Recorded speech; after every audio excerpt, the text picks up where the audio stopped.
You're listening to the Skeptic's Guide to the Universe, your escape to reality. Hello and welcome to the Skeptic's Guide to the Universe. Today is Tuesday, April 19th, 2022, and this is your host, Stephen Novella. Joining me this week are Bob Novella. Hey, everybody. Cara Santamaria. Howdy. Jay Novella. Hey, guys. And Evan Bernstein. Good evening, everyone. So I am back from Bermuda. I had a little vacation last week. It was my 30th anniversary.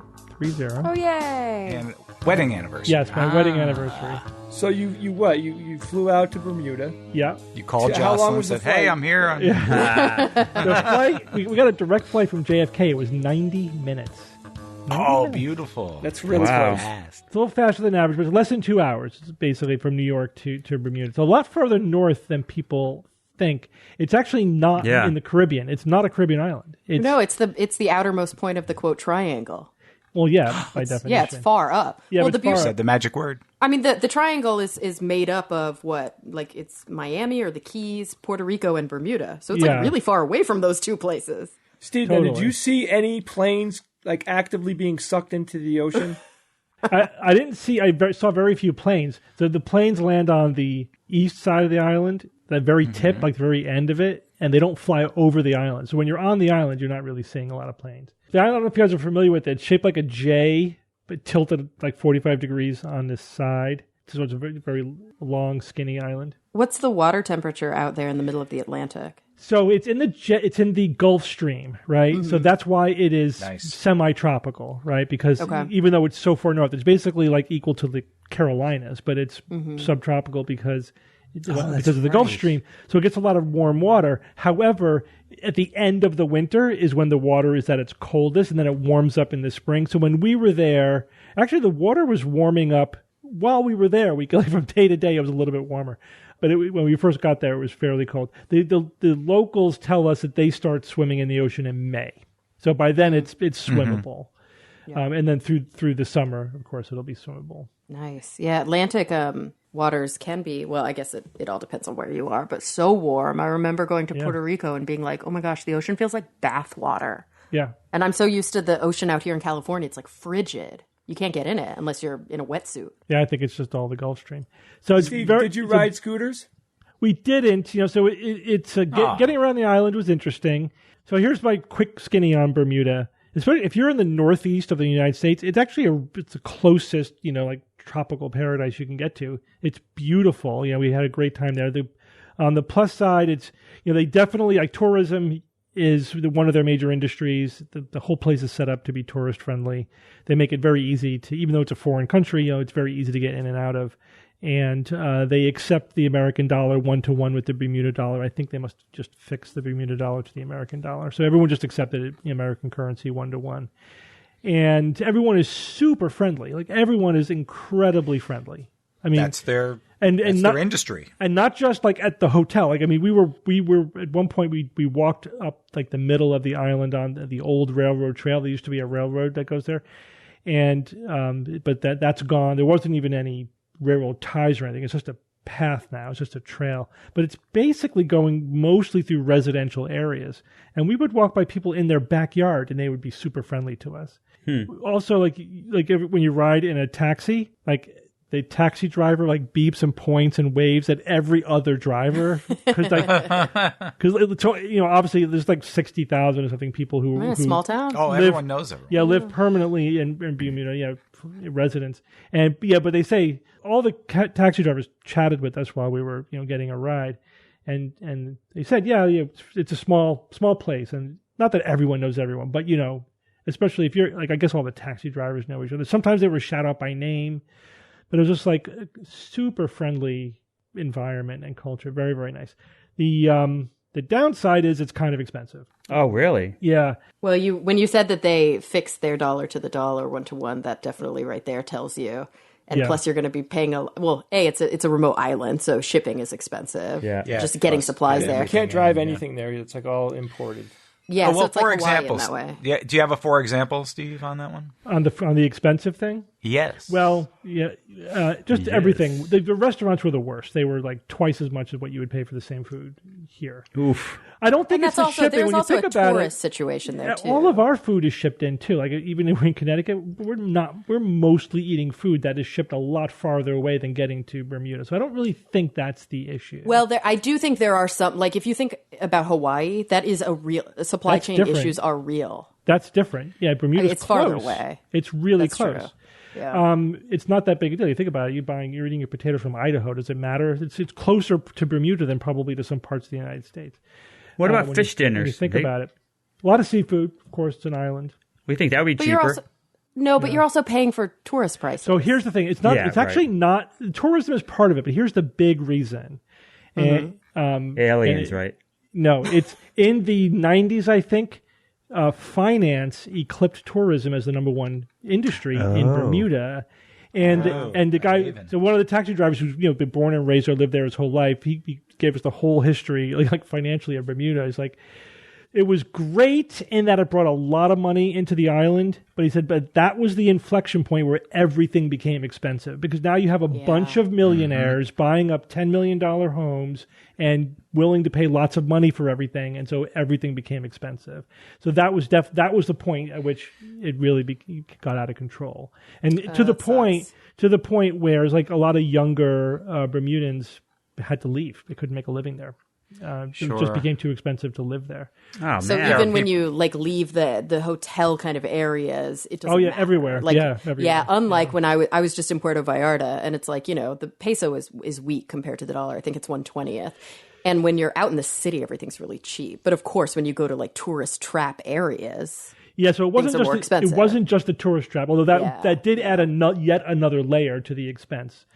But it was basically just an expensive cost of living is expensive there. That's the bottom line. That's unfortunate. Yeah, it is. So it's kind of a double-edged sword, the finance coming in because it did bring money to the island, but it raised the cost of living there.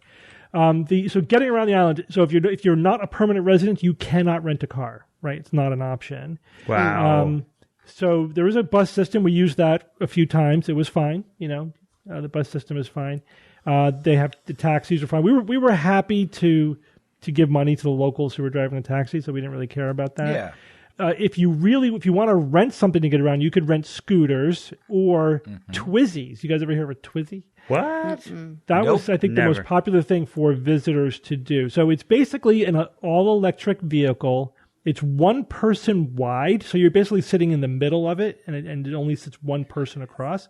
But it's two people front to back. But it barely fits two people. It is small. It's kind of like a quad, right? It's like a quad that has a cabin. Yeah, kind of. Yeah. Right. It's four-wheel, but it's two not people big, front crazy to back. off-road tires. The person would have to squeeze into the back. And the thing is, the traffic, there's no highways, right? I mean, the traffic is all slow everywhere. Yeah. And it's a British colony, so everyone drives on the left. I wouldn't feel like the traffic is not dangerous. But here's one thing about it. It's not very pedestrian friendly because, it's a volcanic island, right? And geologically it's basically all volcanic rock, and it's not a huge cliff or a mountain, but it's very hilly. And so the roads are essentially cut out of the volcanic rock, and they made them just wide enough for the 2 lanes of traffic. There's no shoulder. There is no place to walk. Nowhere to walk. And some of the bus stations are literally a pole on the side of the road. Like, I don't even know where you're supposed to stand. Jesus, wow.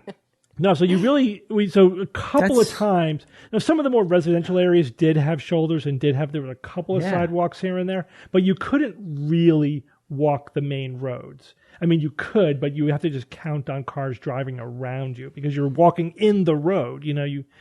There is no side of the road, and sometimes it's literally a wall, on the side of the road.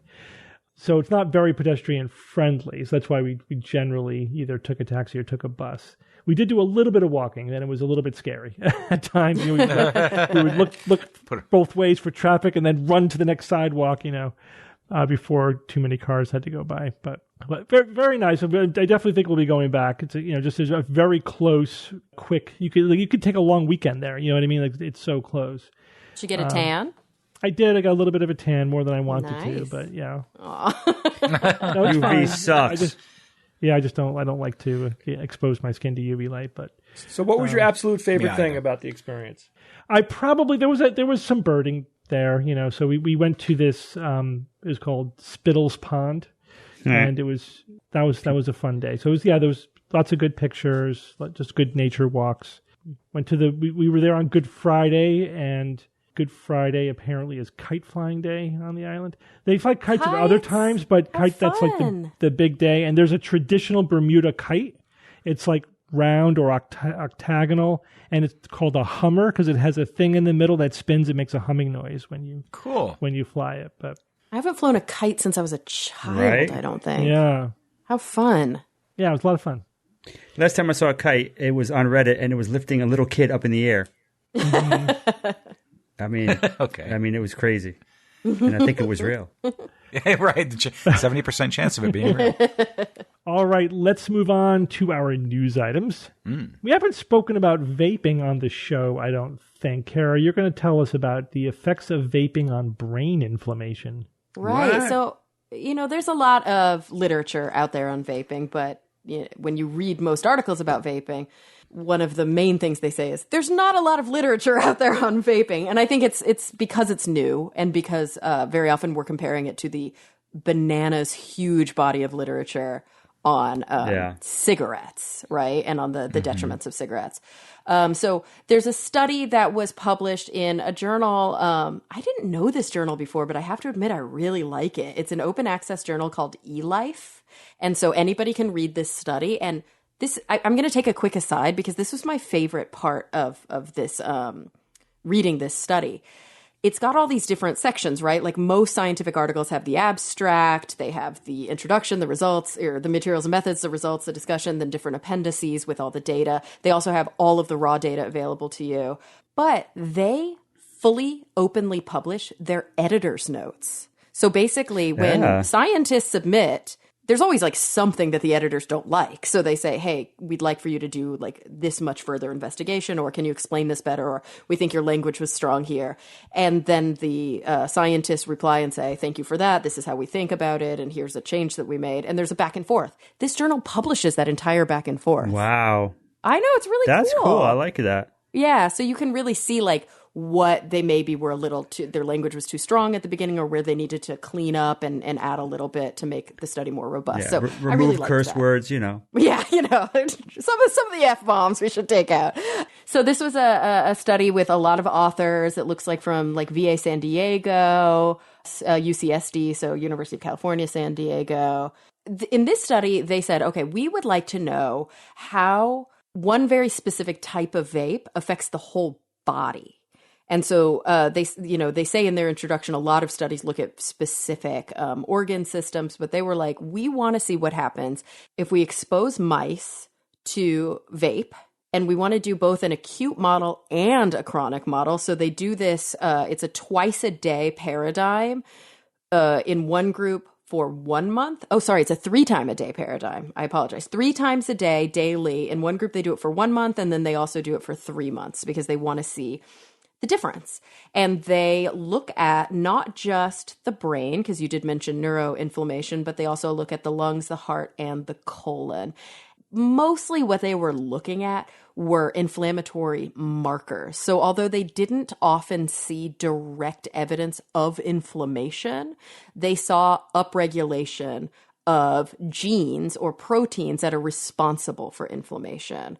And that's mostly what they reported on. There were some examples where they actually saw, and there were some examples where they actually saw a reduction, which is why very often the authors use the word in their discussion immunomodulation as opposed to just inflammation or upregulation, because there are some places where they actually saw downregulation. If I could kind of generally summarize, and there's another really interesting thing about this study, but we'll get there. They looked at 2 different flavors and they saw different outcomes. Ooh. So that's kind of weird, but there's a possible explanation here.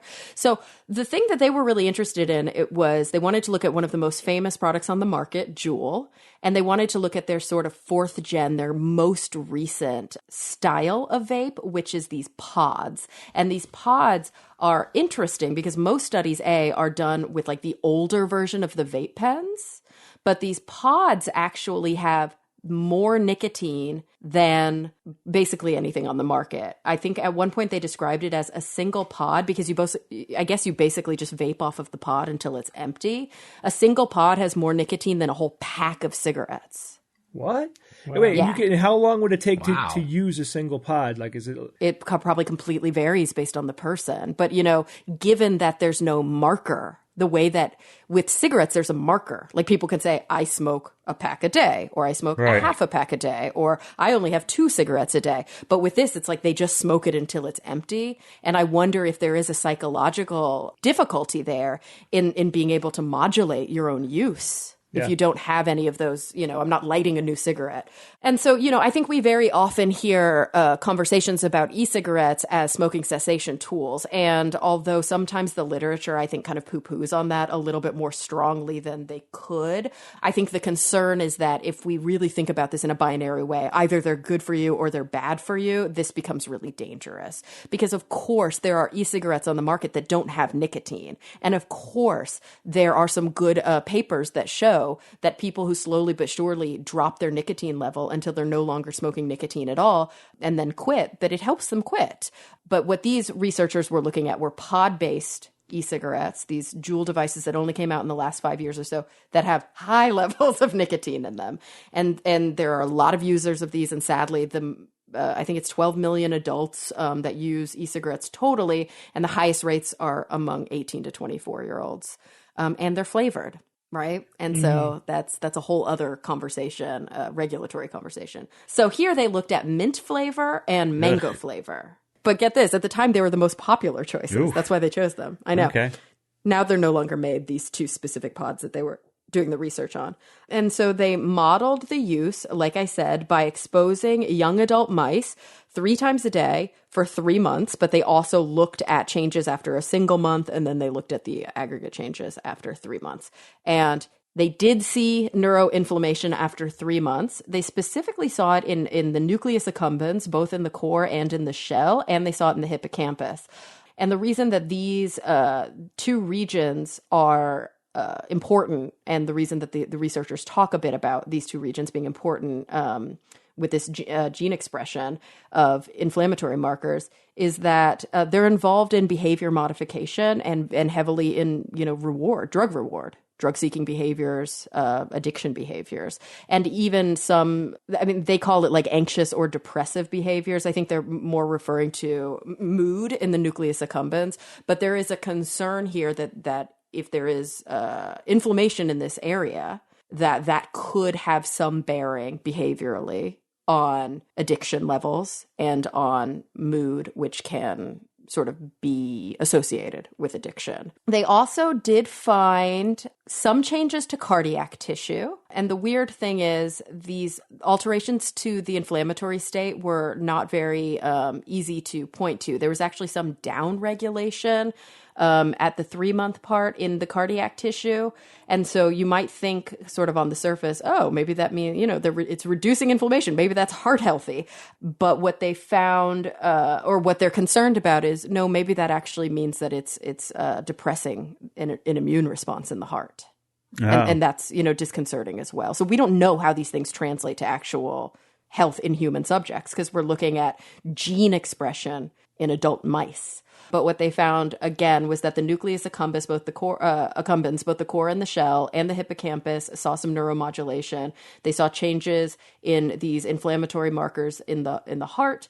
They saw changes to inflammatory markers in the colon, and they also saw some changes in the lung, but they were not what they expected. They expected pathophysiologic changes in the lung, and they actually didn't see them. So they didn't see alteration to airway response. They didn't see some of the expected alterations that they thought that they might see. And I think that's an interesting outcome in and of itself. They didn't see emphysema, and they didn't see overt inflammation. But of course, there are massive limitations to this study. Number one, 3 months is their chronic condition. That's not really that long. Yeah. So, it's like there's always going to be limitations when you're doing laboratory work because it doesn't directly translate to people. And then lastly, there was this interesting effect that they saw where the mint pods seem to have a stronger inflammatory effect, especially in cardiac and colonic tissue compared to the mango pods.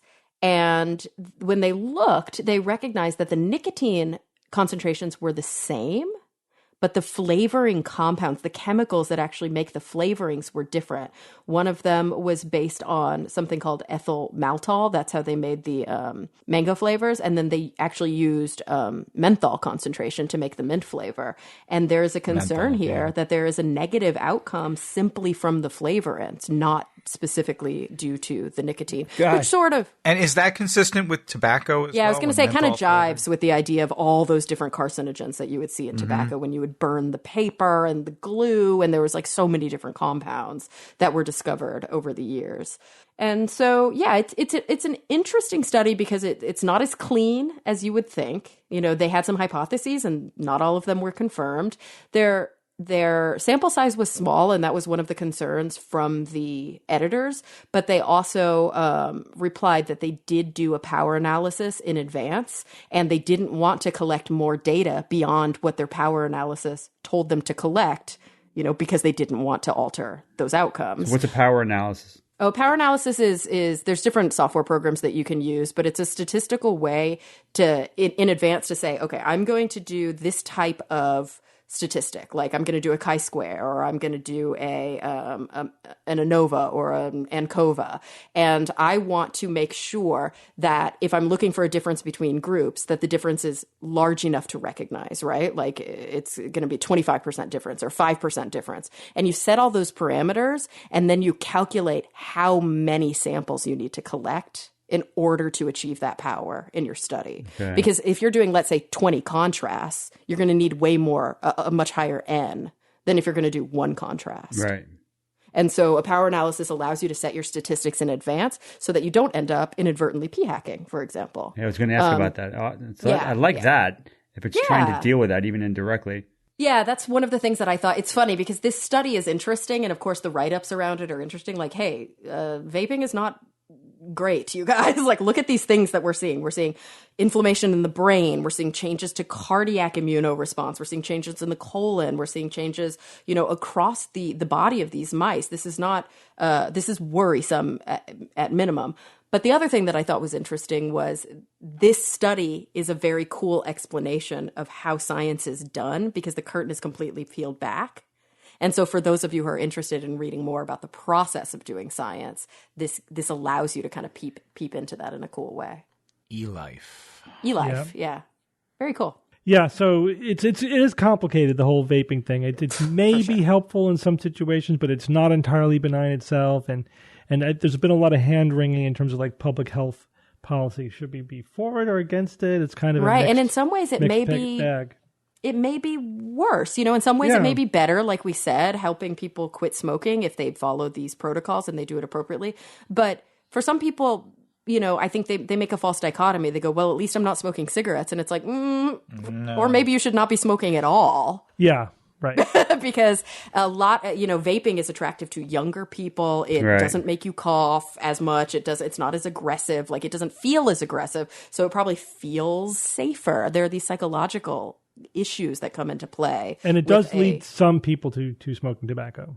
Oh, for sure. Yeah. And also, like, one of the mint ones that I was telling you that they had different effects in the lungs specifically, they found that some of the changes, the gene expression changes, actually are correlated with sensitivity to downstream infection. So, for example, the changes after they used the mint vape as opposed to the mango vape made those mice more sensitive to catching and becoming sicker from bacterial pneumonia. So it's even more complicated than just, is it or isn't it bad for you in and of itself. You know, I think a good rule of thumb is breathe in air only. Yeah. Yeah, you kind of wonder if there were no tobacco or none of those products, would vaping have ever come into existence? Right. Like, is this would they just have ever stumbled upon it? the faster horse, right? Is this the car? And I think there was one other thing that I didn't mention because it wasn't directly studied in this study, but they did mention it in the introduction, so it has been studied before. Apparently, the size of the actual molecules when you vape are smaller, so they get deeper into the lungs. And of course, you have to, emphasize that because of the way they did this research, these results should be considered preliminary and need to be confirmed because they were kind of shotgunning, like looking for everything and just to see what was out there. So until these results get replicated, we really can't say, if they're real, let alone what the implications are. All right, but thanks for going over all of that, Kara. Yep. Jay, tell us about projectile fusion. Oh, man. Projectile fusion, what is this? I love projectile vomiting. It's No, so funny. stop, Kara. Okay, guys, this is awesome. Only if this is true, though. But this seems to be legitimate. I have to throw that caveat in there. Scientists have now crafted a new way to achieve nuclear fusion, guys. A brand new way to do it. The hell, man. Today, let's give a quick description here. So today's concept of a fusion reactor is you have a very, very powerful magnetic field that's shaped in this very odd shape. It's called a torus. Donut. A donut, right? Donut's close enough. It's like a bent donut. And then that is containing plasma, which is fantastically hot.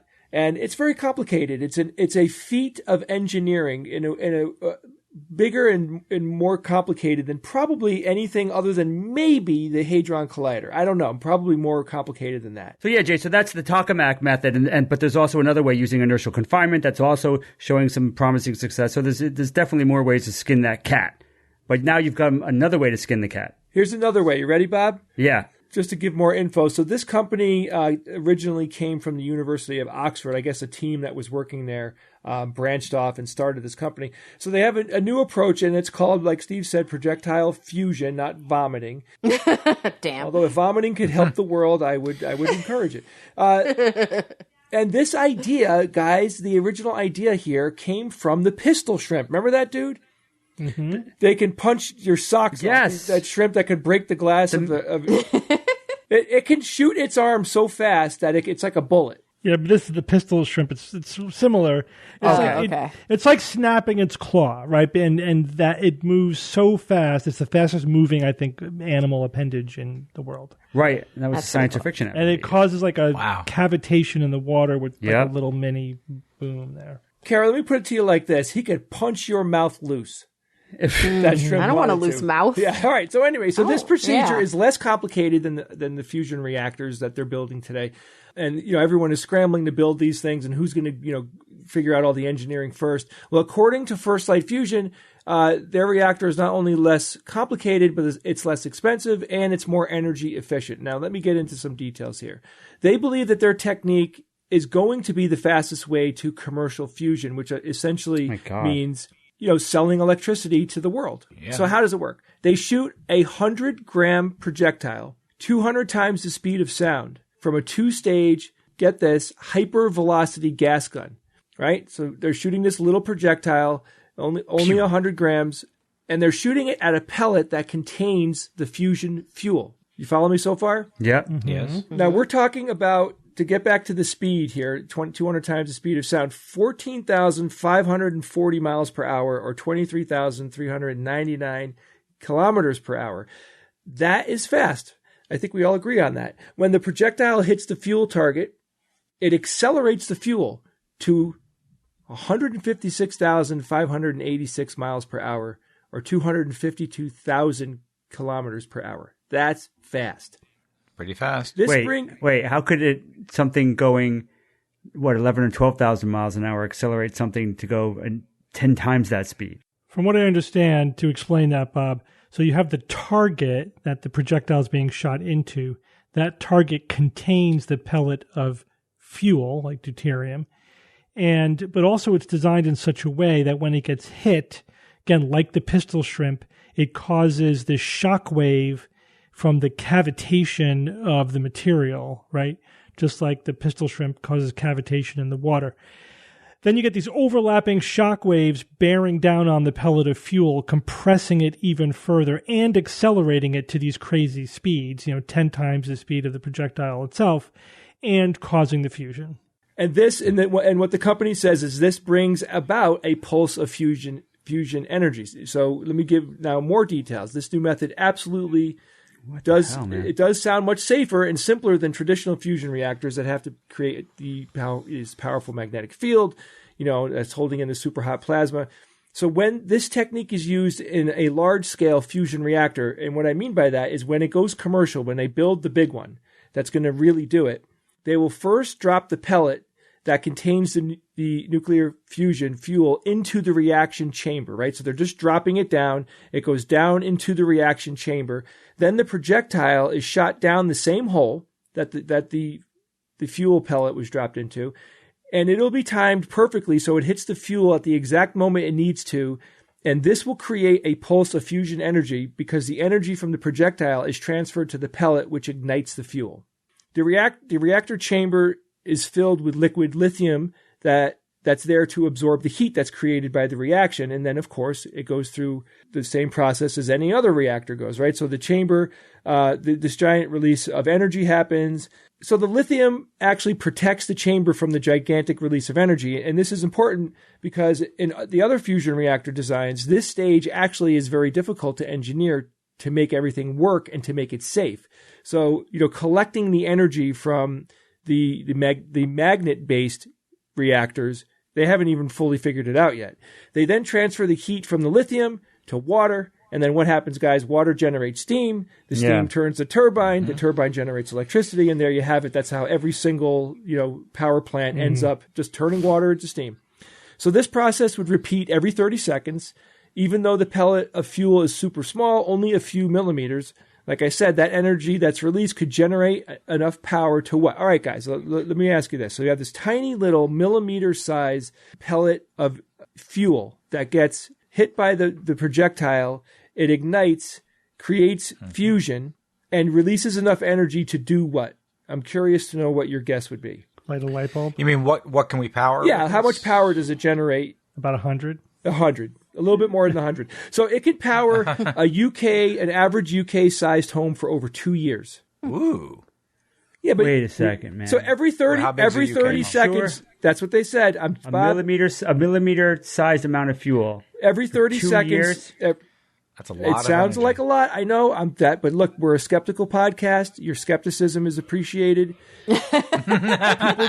People need to read further into this. This is what is being said. I'm just a messenger here. Don't get angry with me, Bob. I thought that was a lot too. Replicated. The energy density of nuclear fuel is far higher than chemical energy. That's one of the benefits of fusion. They've proven that the physics works and that the thing can function the way that they've designed it. The company is saying other things like every time that they hit a wall, like an engineering wall, they quickly figure out how to get past it. Yeah. The engineering that they have to come up with isn't that bad, and it's achievable. They're saying, they think that by the 2030. Well, let me give you the quote from the company, just to say it in their words. First, they've only spent £45 million on their design, and that's not a lot of money. And they've gotten a very long way in the process here. They're saying, and I quote, First Light is working towards a pilot plant producing 150 megawatts of electricity and costing less than $1 billion in the 2030s. So, this is a decade plus away. That's not that far. And, I think that if they haven't thought of the things that are going to stop them from getting to the finish line, it's unlikely, according to everything I read, that they haven't been able to forecast everything. That's the beauty of this simpler design. And no replication yet. I don't think so, Ev. I mean, this is one company that, this is their idea. They came out of a legitimate institution. The idea was so good that that they're pushing it to go to market. They're trying to get there as quick as they can. I'm excited. I like hearing stuff like this because it sounds promising. Until I, hear and read more, it just right now it seems really great. That's a really cool thing that was discovered. So, Jay, it sounds like each time they drop the fuel and then they hit the target and it fuses, it's like a pulse of energy. Yeah, it's like this big, right? There's a huge explosion. It's a putt. Yeah, so they're not creating sustained fusion. No, they're just getting a. That's probably where the simplicity comes in. Yep. Because creating sustained fusion is why it's really hard. Every 30 seconds. So what's happening is so there is more complicated physics here than I described, but it is essentially what I said. And they do it every 30 seconds. And, Steve, maybe they have 10,000 of these things, happening all at the same time. All right. But so the thing is, what all I'm reading so far is that they made fusion happen, which is nice, because that's a prerequisite for all this working. But, when did the first tokamak or yesterday laser confinement what's the question? Get any fusion at all? It was like 40 years ago. Yeah. And we're still 20 years away, I would say, at least from if the other methods, any of the other methods working. So just the fact that they made fusion happen is actually not that big a deal. The questions that I have that I'm not seeing answered in any of those, I still think we're at the press release level in terms of the information that we're getting. Are they generating more energy than it takes to make this happen in the first place? So until they get to that point, this is not a useful process. And I didn't see them say that, which makes me suspicious, right? Why would you not say that did you read that anywhere, that it produces excess energy? No, it's not. No, you're right, Steve. It's not producing excess energy yet because they haven't scaled. That's a big bragging point if you get to that point, and the absence of saying that tells you that they're not there yet. Yeah, I agree. They're not there yet because they haven't built the facility to handle that big enough yet, right? Yeah. But who knows? You know how this goes, right? We hear lots of stuff like this. I mean, we're skeptical of this. I'm skeptical of it too, but. That's part of the exercise. It's an interesting idea. It's an interesting idea because, obviously the hard part with fusion is getting the pressure and temperature necessary to make it happen. And it's real. That's what's really hard to do that. So here they said, okay, we're just going to make it happen for a moment and make it produce fusion, get the energy out of that to produce electricity and then move on rather than trying to have sustained fusion. And that's a very interesting idea. So we'll see if it works out. But, this whole all we have to do is scale it up thing, we know how that that goes. 5 to 10 years, Steve. 5 to 10 years. Yeah, 5 to 10 years. All, so I'm not hearing anything that tells me this can't possibly work. I think it's a great idea. I'm glad that they're researching it and they seem to be making progress. But we can't pop the champagne corks yet. Correct. Until they actually are producing excess energy, it's still theoretical. Yeah, Kara, what do you got, Kara? I just want to know, this is probably the most naive question, but is this dangerous? Are there ethical considerations around There's only a 10% chance that the world will blow up. I mean, yeah. No, I mean, Kara, 1% chance of a black hole. From my understanding, the second that a fusion reactor, like the ones that we've been reading about for the last 20 years, if their magnetic field fails, the whole thing just shuts down, and it's not, it's not going to do anything. It's not going to have a gigantic explosion or anything. It's hard to make fusion happen, so it's not like you're going to get runaway fusion. Right. But when you do make it happen, is it is it perfectly contained? Is it are there concerns around that? Fusion classically has much lesser of a radiation radioactivity footprint than fission. Fission is dirty as hell. Fusion is much better in that regard. Not perfect, but it's much better in that regard. And I do want to say that this is a form of inertial confinement. So you got tokamak, and then there's inertial confinement, and inertial confinement has been done by some labs where they basically shoot dozens of lasers at a pellet, and they make it all heat and compress into a tiny little into a tiny dot that causes the fusion. So this is a variation on the inertial fusion technique, it sounds cool to me. I love how simple it is, and I definitely want to read more about it. And Kara, jazz fusion is perfectly safe. Don't even think about it. That shit's dangerous. That shit will knock you out. Fusion restaurant down the street. Oh my gosh! What about Asian fusion? I love it. Now I'm hungry. All right, thanks, Jay. Hopefully we'll be reporting on this in the future, and it just made our book obsolete. Okay. Steve, I know, right? Curses. We're going to be, one of our plans is literally, because like it's painful, because the book, like actually today I sent them my final approval of the final edits of whatever. And it's so outdated. It's like it's slowly becoming outdated as every new things come in. I'm like, I want to add that to the book. But Steve, the book medium is tough. I'm just finishing an academic book. Like I'm co-editing, so I didn't write the whole thing, right? But we're editing and bringing in all these chapters. So it's so much work into it, and I'm pretty sure the new DSM like just came out or it's about to come out. I'm like, oh god, we have to change every single chapter. Yeah, I know. And finally, in 2014, it's the only time that progress in the world hurts a little bit. Right. But we're going to maintain a website where we keep updating the stuff in the book, though. Yeah, that's smart. That's easy for you to say, Steve. It's easier. That's the plan anyway. He's not doing it. Well, everyone, we're going to take a quick break from our show to talk about a new sponsor we have this week, the Minor Consult Podcast. Yeah, in this new podcast, the Minor Consult, Lloyd Minor, who is the Dean of Stanford School of Medicine, brings together top minds from government, medicine, entertainment, journalism, and business. And in each episode, these leaders discuss the events that shape their careers, that's really cool. You want to hear about how they got there and the challenges of leadership in today's world. Yeah, I mean, this really is a podcast for everyone, whether you currently lead in your field, you aspire to become one, or you just want to learn from these experts. There are so many great guests. You can listen to the first season right now, and it includes Secretary of State Condoleezza Rice, Reed Jobs, the son of Steve Jobs from Apple, of course, and who do we know and love? Carl Zimmer, best-selling science writer. Yay. Yeah, what a great sampling of brilliant minds. Check out theminorconsult.com today for episode descriptions and content. That's the MINOR consult.com. Or search The Minor Consult on Apple Podcasts, Spotify, or wherever you listen to podcasts. All right, guys, let's get back to the show. You guys remember facilitated communication, right? I don't want to talk about it. Yep. Horrible. First introduced in the 1980s.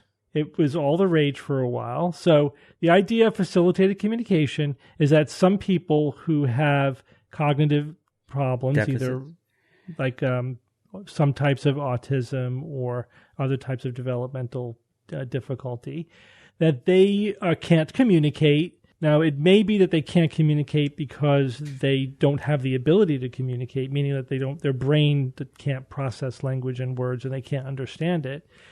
But the thinking is that there may be some people who have more ability to communicate than we can see because they have other things that are keeping them from using words, from speaking. So so there may be psychological or other types of developmental or whatever they have, issues, but their language centers are intact. Or if not intact, they're good enough that they have they have an a hidden inner intellectual life. They can understand words, but for whatever reason, they're physically not able to speak and or type or whatever. And so the idea of facilitated communication was that we're going to break through their physical limitations in order to communicate with them, right? So classically, the way FC works is that you would hold the hand of your client and you would help them point to letters on a letterboard and spell out. Yeah, it's an Ouija. Exactly. It's like a Ouija board. Not even. Now, unfortunately, this became popular in the late 80s and early 90s before it was really studied. Yeah. And when people started studying it appropriately, meaning that they were putting the proper controls in place, it became very quickly obvious that the facilitators were the authors of the communication, not the clients, right? That they were pointing the finger at the letters through the ideomotor effect, subconsciously. And the client who they were allegedly communicating with was not doing any of the communicating. And it was really scandalous at the time. Yeah.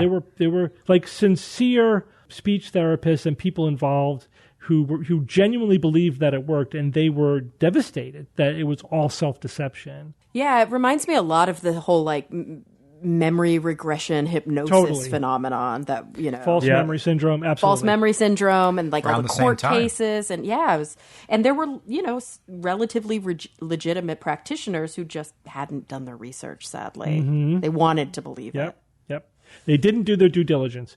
And horrible things happened. People were sent to prison based upon facilitated communication testimony. Accusations. One famous case of a facilitator who basically fell in love with her client and had sex with him. Oh my God. And she was essentially seducing herself through her own subconscious. So, yikes. And was saying, but they consented. They consented. They consented through FC. Horrible. So it's dangerous. It's dangerous. It actually steals the voice of the client, and so since it was proven, that there were issues with authorship, the professional organizations have really warned against it. They're very hard against it. The American Speech Language Hearing Association, for example, has a very clear position paper. They are against FC in all of its forms. Now, you would think after all of that it would have faded away, or at least gone to the fringe. And it's sort of on the fringe, but it's actually a lot more mainstream than you might think. Oh, come on. It's never really gone away. I've brought it up a couple of times over the years. The one time, remember the Hoban case, or I believe it was a Dutch person who was as an adult was in an accident and is now non-communicative, non-verbal, not persistent vegetative, but pretty close. And a neurologist thought that, this person actually has much more intellectual capability than we thought, and that was all based upon a facilitated communication specialist. The video there is extremely enlightening. I linked to this when I wrote about it. I linked to it again on Science Based Medicine. Steve, is that the one where you could actually see that the person that was being facilitated wasn't even looking at the keys? Yes, yeah, not even looking. Yeah, so which is also that's also the classic FC that was one of the cases. That was a lot of the cases were like that, where they're not looking at the board, which makes it impossible. But even if they were, this person, so the idea is that he's subtly cueing the facilitator to tell them which letter he wants to point to. But even he's minimally conscious? Yes, exactly. Yikes! Yeah, and yikes. Which a neurologically intact person could not do. The way, and on the video, you see the facilitator like rapidly typing on the board, like super fast, and they're intently looking at the board. The client is just barely looking at it or not looking at it at all. It's just it's impossible. It's physically impossible for that to be happening, right? Right. So anyway, there are cases like that where it's a 100% that client is not doing the communication. And then, of course, the simple thing you do is you blind it. You give information only to the client. You give different information to the facilitator, and you say which information gets communicated. It's always the information you give to the facilitator. All right. It's trivially easy. I mean, it's really like a joke how easy it is. It's almost like James Randi's test. Like it's that simple. It's a simple test. It doesn't have to be a complicated study. All right. But there is essentially a cult of FC that exists within the medical speech therapy, and psychology world, right? And so how do they keep alive the idea of facilitated communication? Well, they've morphed it. They've morphed it into different forms. They do a few things. So one is simple rebranding. They've rebranded it into something called rapid prompting method, or RPM, right? Rapid prompting method. It's FC. That's just what it is. So here's the big difference. They don't hold the client's hand. They hold the board in front of the client, right? So now, instead of moving the client's hand, they move the board. Oh my gosh. It's like the Ouija board. You move the board instead of the planchette. But they could say, we're not touching the client, so we're not doing FC. It's like, yeah, but you're still...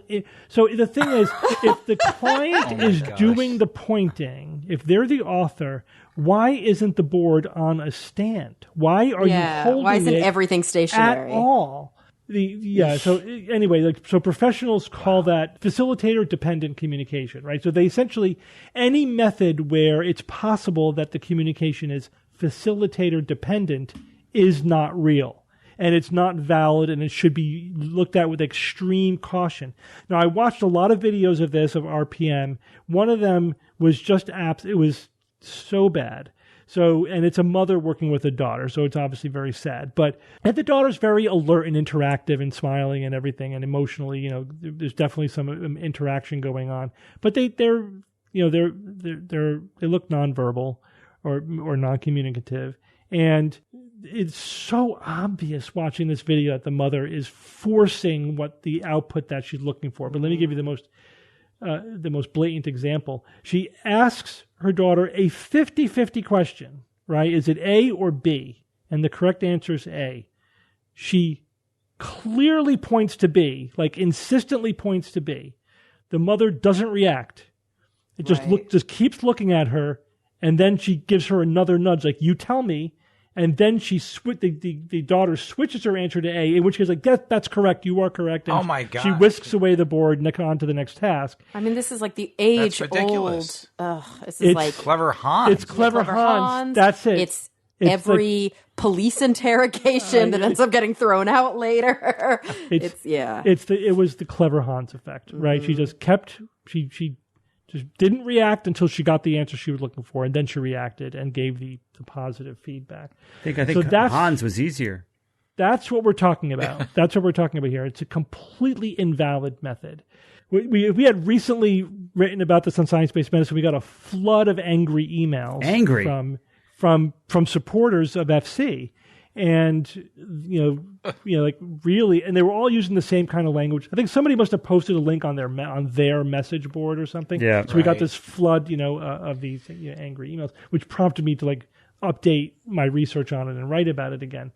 So one of the things that they pointed to was a study that used eye tracking to show that the clients were looking at the letters before they pointed to them. But so there's two problems with that. The methodology of that study has been, highly criticized because it's still facilitator dependent. But the thing is, this is another method they use. So the rebranding is one. The sort of hiding in plain sight or hiding in the herd is the other way.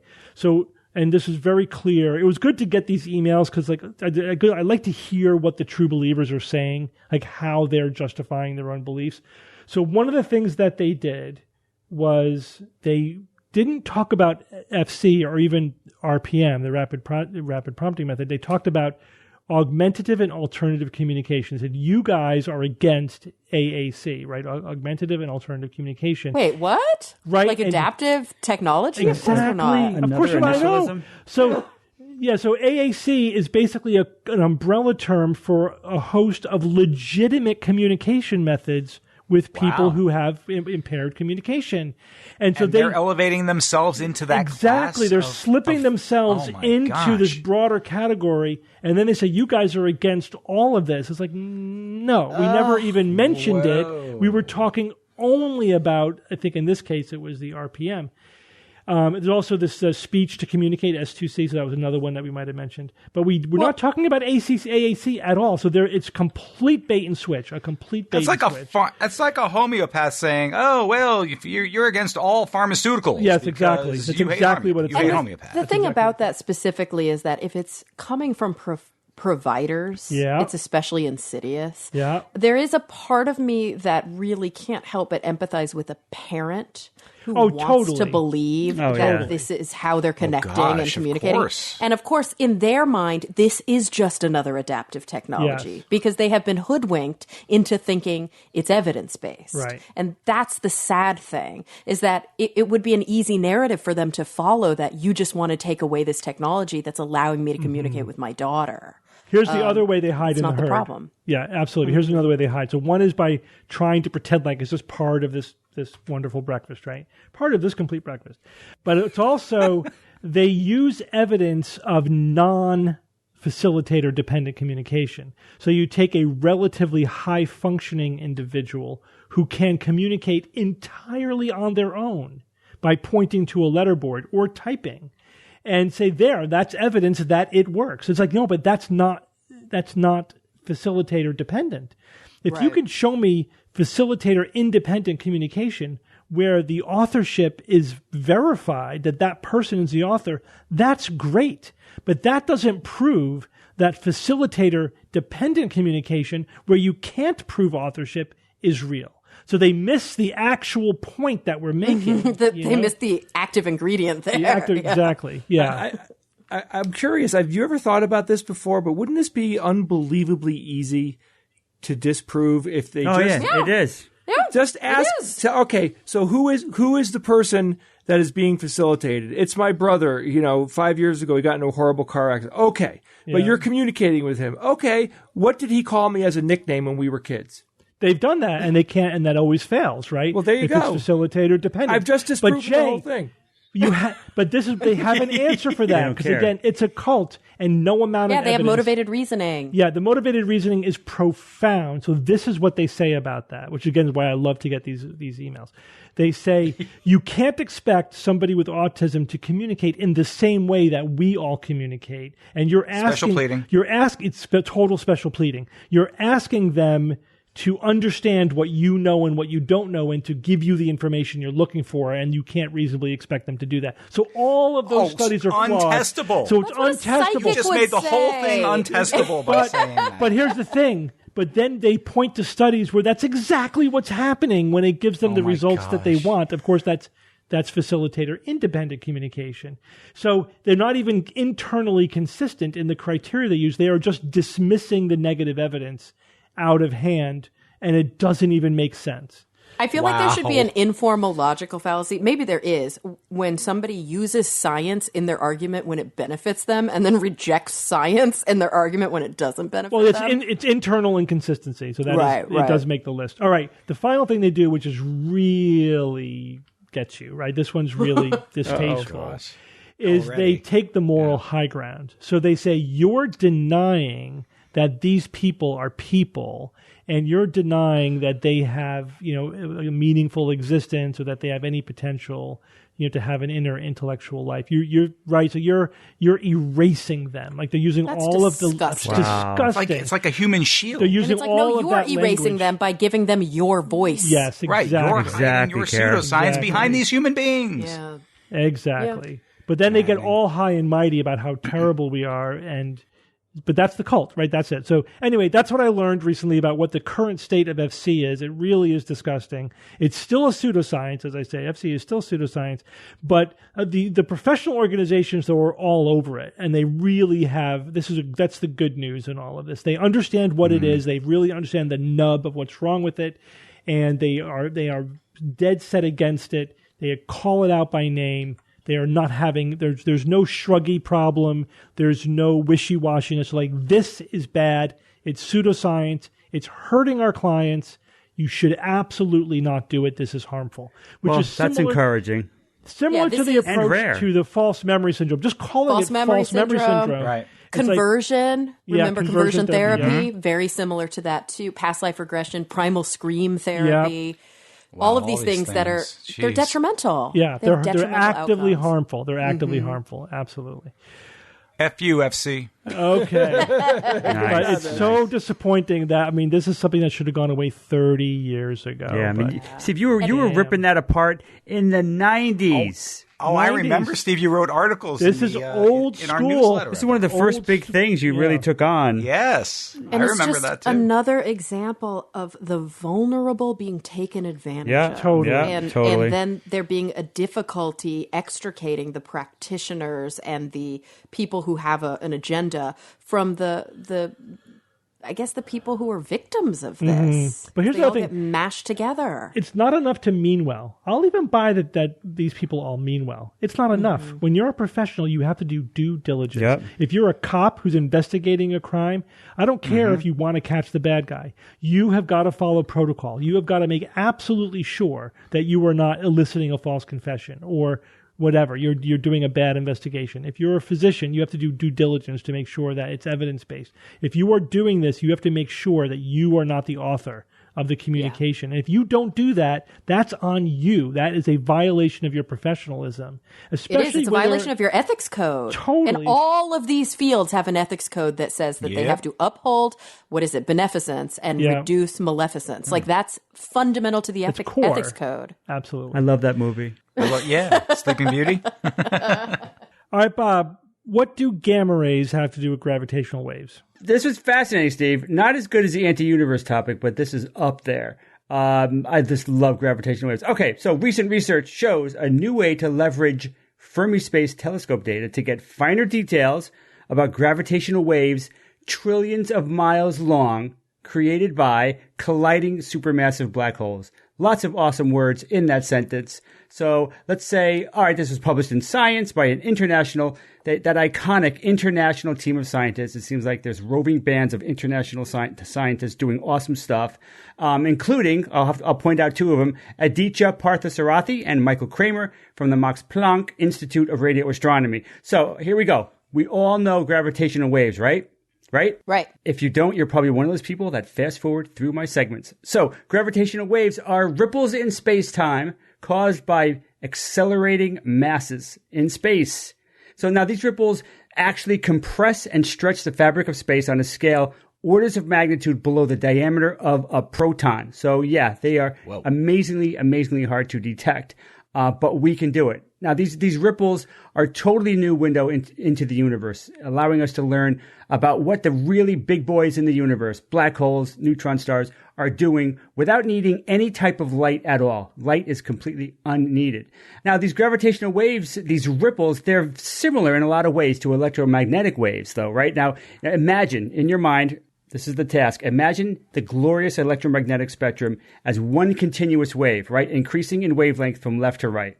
Okay, you got the small wavelengths on the left, and gradually they get bigger and bigger towards the right. So those are all the electromagnetic waves that are possible. So on the left, of course, you've got the high frequency, short wavelength gamma rays. Okay, then after gamma, then you got the X rays, and then a little bit longer, you got UV. Then visible light is longer still, infrared, microwave, and finally you've got the long radio waves. Now, long is relative in this case. They go from a millimeter to more than 100 kilometers. Whoa. 100 radio waves are crazy long. But these are all electromagnetic radiations, right? These are all EM waves, but different events in nature create them. You know, different things create gamma rays and create radio waves essentially. So, but it's all essentially the same thing. So the same is true for gravitational waves as well. But to them, hundreds of kilometers is the short end of that spectrum. So let's take a look at that spectrum of gravitational waves. What do we have?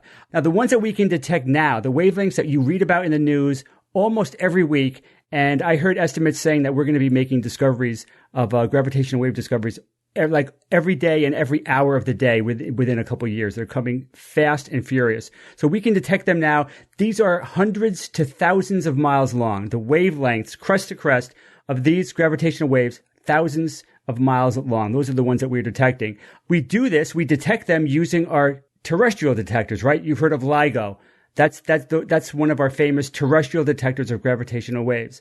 These wavelengths are created by things like very close pairs of stellar mass objects that orbit each other, right? They're orbiting and they get closer and closer, faster and faster, eventually merging.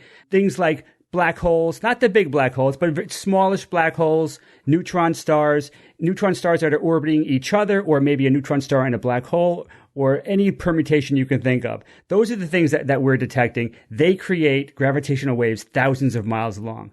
Okay, now we go up to the next group. The next grouping of gravitational waves are millions to billions of miles, crest to crest. Much, much longer. We're talking 1 AU from the sun to the earth, or even the sun to Pluto. That's how long these gravitational wave crests are. Amazingly long. So we're going to be detecting them within a decade. You may have heard about the space-based detectors that they're talking about. They're on the drawing board right now. Like LISA is one of them. Some of the designs that they have now, imagine 3 satellites in a triangle shape, separated by 5 million kilometers. Hugely separated, but communicating with each other, detecting bigger and bigger gravitational waves. Gravitational waves that long, millions and billions of miles, they're created by what? They're created by pairs of stellar mass objects, but they're farther apart. They could be farther apart. And you could also have mixed pairs of stellar mass and supermassive black holes. So you could have a black hole orbiting a stellar mass black hole. So a big one and a small one. So these can be detected as well using these space-based detectors, creating huge millions to billions of miles long wavelengths. Okay, That's pretty big. Can we go any bigger? Okay, how about trillions of miles? Gravitational waves that are trillions of miles long. We're talking the distance from Earth to Proxima Centauri, 25 trillion miles long. That's how long the wavelength is. These are created by some of the biggest things that can happen in the universe. Supermassive black hole mergers. So we're talking black holes that have many millions of solar masses inside. These are in, as far as we could tell, they're in pretty much every galaxy. And when galaxies collide, you've got two supermassive black holes that will eventually settle down together, orbit each other for quite a bit of time, and get closer and closer, faster and faster. And when these movements, these orbits and these collisions create gravitational waves trillions of miles long. These are the ones that we cannot detect them now, but we theorize that we can detect them using something called pulsar timing arrays. Now, these pulsar timing arrays, we already are using them, but we haven't discovered these gravitational waves yet. But the idea behind them is fascinating, and I hadn't been aware of them. So the pulsar timing arrays, they need a little explication. So we can never really build a detector big enough to detect wavelengths trillions of miles long. I mean, even a Kardashev 2 or 3 would have trouble doing this. It's just way too big. Imagine, detectors encompassing the distance from the Earth, from the sun to Proxima Centauri, 25 trillion miles away. Vastly different, beyond any technology that we can really, barely think of or contemplate. So what you got to do is you need a detector. You need something that's already in nature, something that you could use in nature that will let you detect those gravitational waves. And it turns out that it's pulsars. Pulsars should be able to help us do that. So now a pulsar, talked about it a billion times, rotating neutron stars, right? They ping the Earth with radio waves in an amazingly accurate and regular manner. Some of them spin very fast. Millisecond pulsars can rotate hundreds and hundreds of times per second. So what they do is they take groups of these millisecond pulsars. So imagine in space, you've got 3 or 4 or more of these pulsars separated by many, many trillions, vast distances in space. And what we do is we correlate those pings. Each one is pinging the Earth with radio waves, and we correlate and even anti-correlate those pings in such a way that we can tell when those pings are off by a millionth of a second. So we can detect and hey, that pulse that we just got was a millionth of a second delayed. And we know that it was delayed. So what do you think could mess with the delay of those radio pings? What's going to gravitational waves? Gravitational waves. And not just any gravitational waves, amazingly large gravitational waves that are caused by colliding supermassive black holes. Those are the ones that they are theorized that we can detect. Now, this pulsar technique has actually existed for years. So that's not even the new bit. And it's even a little bit anticlimactic, but the new bit here is that the researchers have discovered data from NASA's Fermi Gamma Ray Space Telescope. And in that data, they found that it was able to pinpoint pulsars that emit radio and gamma radiation. So these are gamma radiation pulsars. The gamma radiation just happens to be more accurate than just the radio waves, because the radio waves can be interfered with rogue electrons in interstellar space. Those rogue electrons, and that's not the official name of them, these electrons in space can actually mess with the radio waves and throw some fuzz into the data and could mess it up a little bit. So the main discovery here is that this data, this treasure trove of information from the Fermi Space Telescope, that nobody anticipated the data being used for this method, but they realized that within 3 to 5 years, they could actually have enough data from this telescope so that the gamma ray addition, the gamma ray radiation addition on top of that pulsar can help us become even more accurate and even better. The gamma ray data will be even better than the pulsar data, the radio data. But together they can create much more detailed information and hopefully let us detect these amazingly long gravitational waves created by collisions of galaxies, essentially. But it gets even better. I wasn't aware of this. This was really cool. Gravitational waves that huge, when you're talking about trillions and trillions of miles long, they should be permeating the universe, because galactic collisions, galaxies collide all the time. The Milky Way has collided dozens of times. We just gobble up galaxies, dwarf galaxies, and eventually Andromeda is going to gobble up us because we're the smaller galaxy, so they're going to be gobbling us up eventually. But don't worry, that's in a few billion years. It's going to be a while before that happens. These galactic collisions have happened endlessly throughout time, many, many times, millions, billions of times. And theory predicts that the gravitational waves that all of these collisions have created should have joined together, meshed together into what they call the gravitational wave background. Not unlike its more famous cousin, the cosmic microwave background radiation. Right. So there's this background of gravitational waves that they think this pulsar timing array technique should also be able to detect, not just the crazy, huge gravitational waves created by a single supermassive black hole collision, but the countless collisions that have joined together to create this amazing gravitational wave background as well. So at some point we may read that these pulsar and radio timing arrays have detected and proved for the first time these vastly gigantic gravitational waves that are bigger than the distance from the sun to the nearest star, Proxima Centauri, and eventually and possibly even longer wavelengths that I haven't even gotten to because it's just way too long. And that's all I got. Thank you. I love your ending. All done. I will not be taking questions.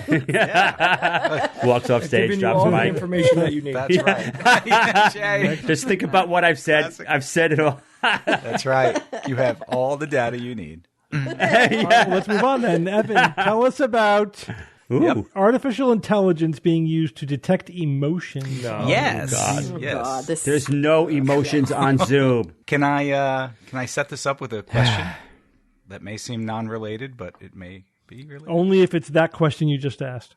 Damn. All right. What's the world's oldest profession?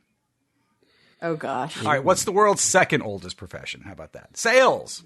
Which I think can be considered part of the oldest profession, but regardless. I mean, salespeople have been around for as long as there's been trade and commerce. But don't you think maybe farming predates that? Well, trade and commerce, but it's still, okay. Hey, if you're not just going to buy any pig, you want the shiny pig for that group, for that bunch of bananas or something. One aspect of sales is know your customer. You've heard that trope before. And in knowing the customer, a salesperson must determine what that potential customer is thinking. And hopefully it's in line with what the salesperson is trying to sell. However, more often than not, a potential customer is thinking they don't want that or they don't need whatever is trying to be sold to them. Part of a salesperson's job is to convince that person to want or to need whatever is being sold. So compelling people to buy things, regardless if they need it or want it, that is a time-practiced art. Now, today's sales are all around us. Everywhere we look, we are saturated with it. It's not just any person trying to sell us things. Corporations, advertisers, investment firms, social media figures, news organizations, politicians, mega companies throughout the world, the most powerful government organizations, they are all trying to sell people services, products, and ideas. And when you're so saturated in it all, you think, well, what's left? I mean, there's nowhere else you can go. Like what stone is unturned that a salesperson could use? In that context, we have the headline for this week.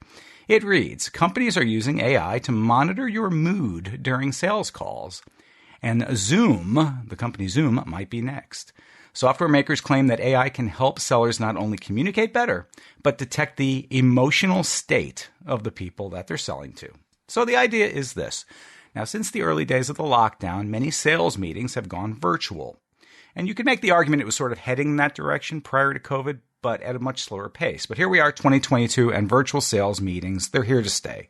While the tech of the Zoom call and other similar services allowed people in sales to stay employed, it also hurried in this obstacle which is inherent with the technology. It's made it tougher than ever for salespeople to read the room, air quotes, and to use many of their interpersonal communication advantages of the in-person meeting. So, what's the best way to deal with a technical obstacle?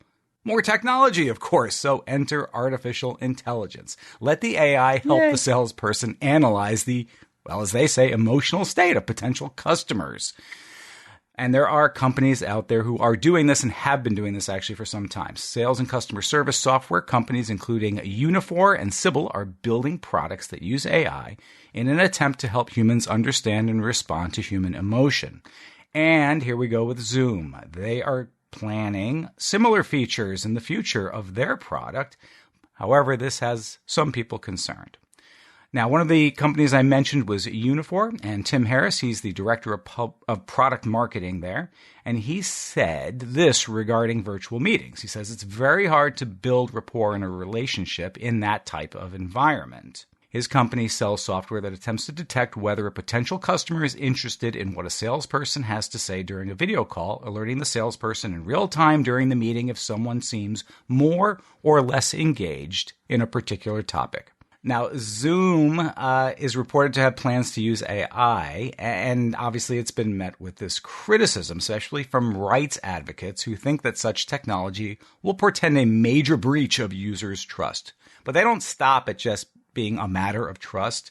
For example, there's an advocacy group called Fight for the Future, and they put out an open letter to Zoom saying you may want to rethink this plan because they're calling their attempt to use AI manipulative, discriminatory, and pure pseudoscience.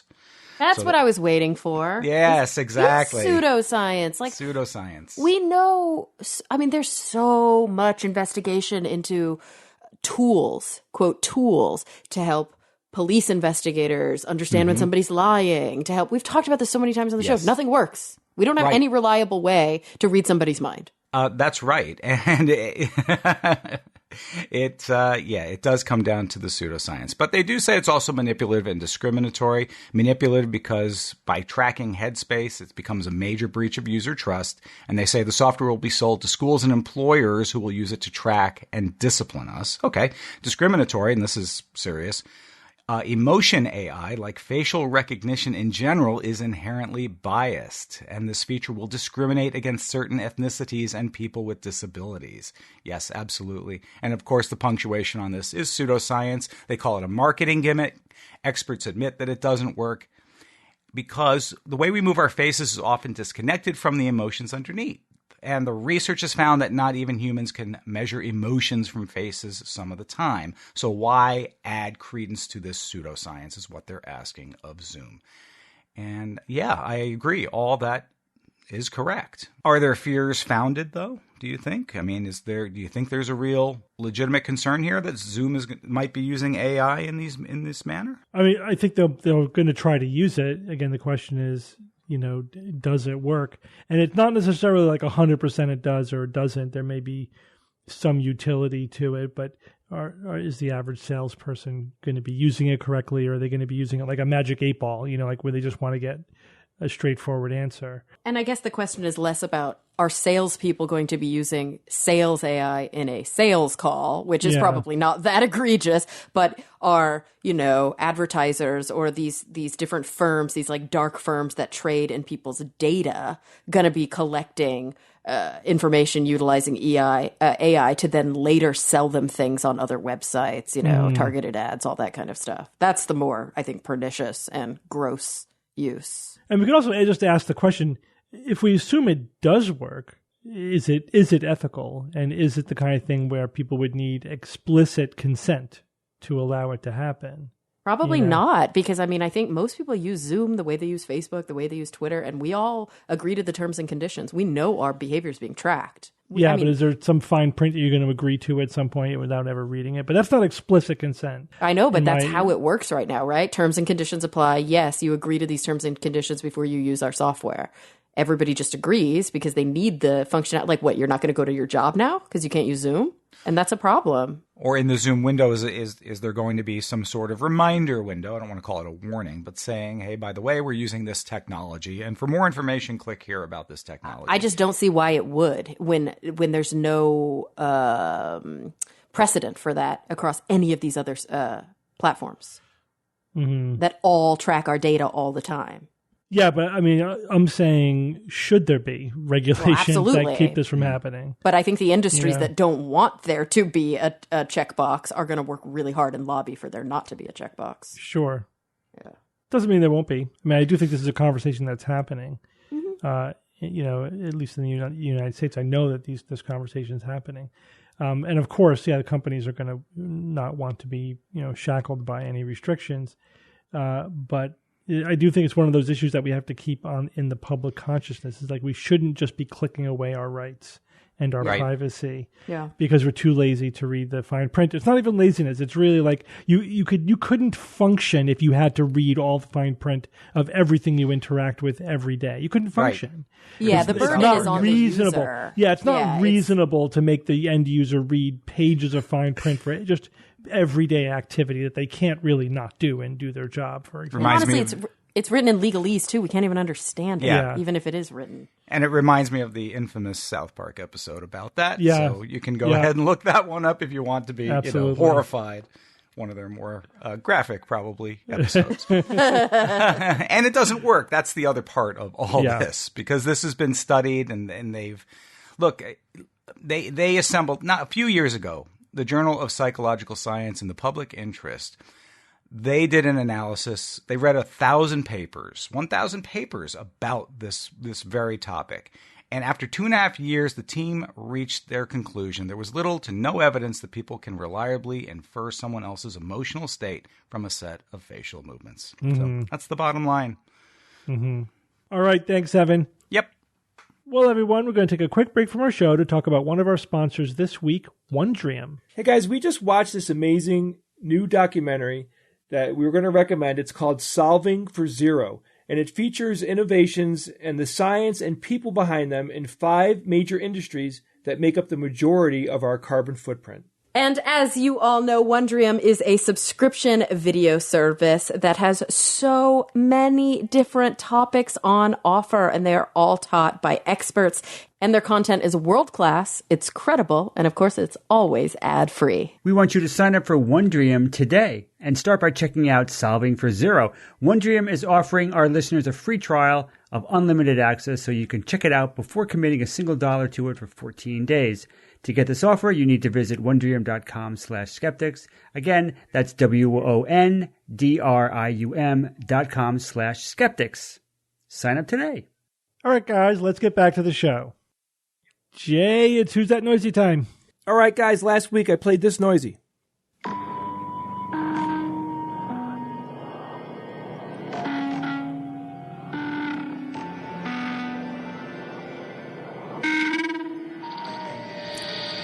It's not the happiest thing I've ever heard.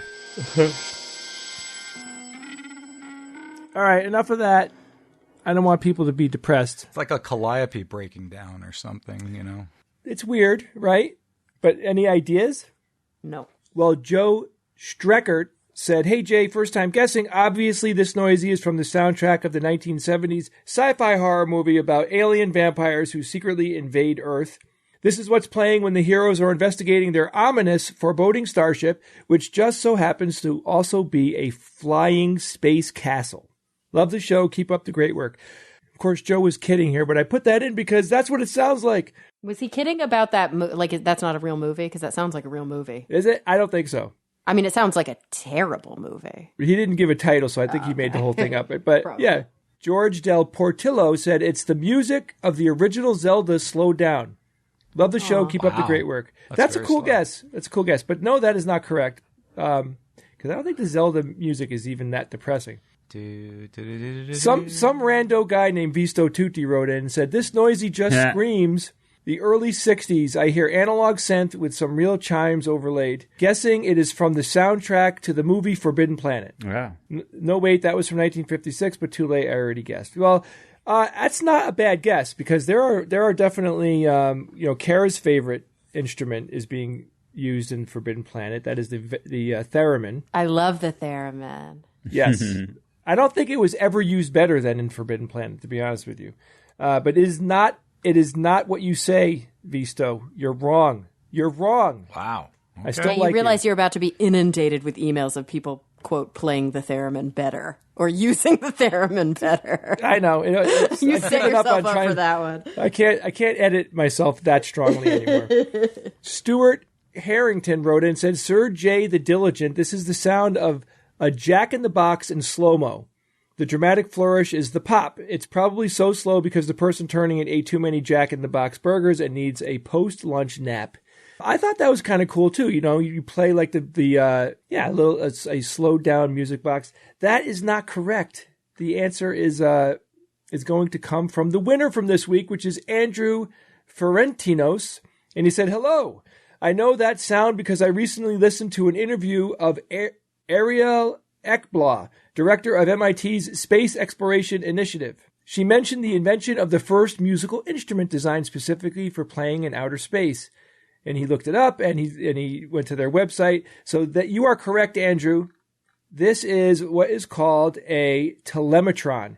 It's a musical instrument that was specifically designed to be played in zero gravity, or close to zero gravity. The sound it makes is freaky and awesome, right? I mean, they could program this thing to play whatever kind of sound they want to, but that is the noises that the person chose, probably because it's floating in outer space, making these crazy noises. So I thought that was cool. It's an instrument that plays sounds that are weird. Now that's done. Let's move on to this week's Noisy. This Noisy was sent in by Kelly Smallwood, and here it is.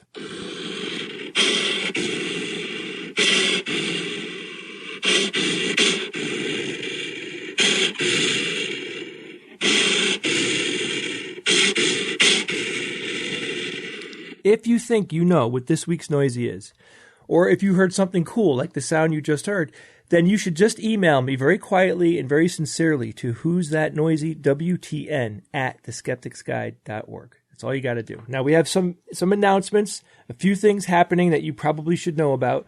We have 2 private shows and 2 extravaganzas all happening in Phoenix. And that's happening on what date, Steve? Well, it's not all happening in Phoenix. Half are happening in Phoenix and half are happening in Tucson. That's correct, Kara. Thank you for paying attention to the details. Yep. Yeah, so we're going to be in Phoenix probably the night of July 14th. We're planning an event then, so keep that open on your calendar. The extravaganza will be in Phoenix on July 15th at 8 p.m. Then we'll be traveling to Tucson, where we're going to have another, we'll do a private show thing, but that schedule will be out soon. But we are already booked for an extravaganza at 8 p.m. in Tucson. I didn't say that, Saturday the 16th. And there you have it, folks. Thank you, Steve. So precise. Kara. All right, thanks, Jay. We've got a couple of emails here. I think we can get through these pretty quickly. The first one comes from Wahid Shafiq in Toronto. And they write, I work at a not-for-profit, and one of the things we try to create are interventions when it comes to things like public health. In terms of vaccine misinformation, we have a site that offers information in a quiz-like format. He gives the URL, it's knowitornot.com. Now I know you all have discussed the efficacy of these types of interventions and wanted to know your thoughts. I've heard that sometimes these types of true-false paradigms might not be the best and don't do well to vaccinate folks against disinformation. Personally, I can see how such a paradigm talks down to someone who's deep in the hole, and it might not communicate the skeptical mindset.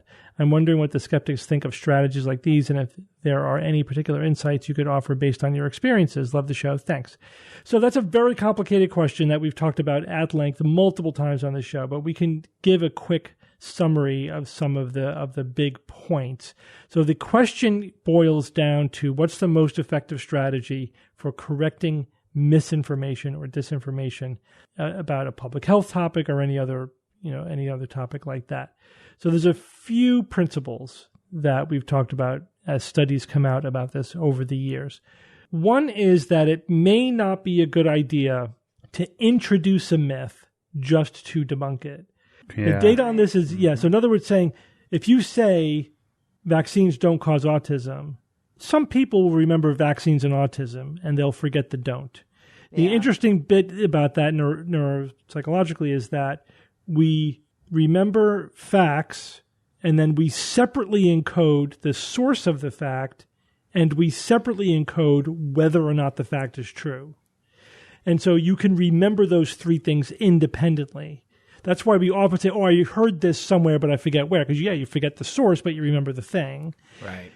But it's also true that you might forget whether or not it's true. Right. And so science or fiction is a great example of exactly. that. So But if the thing is already out there, then you're probably not adding to the misinformation. But I wouldn't lift something out of obscurity.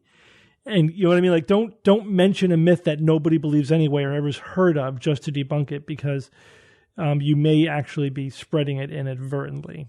But again, the data on that's actually mixed. It's not that strong a phenomenon, to be honest with you. But you have to just think about that. Like, we typically don't address things that are really obscure just because we don't want to give them more light than they deserve.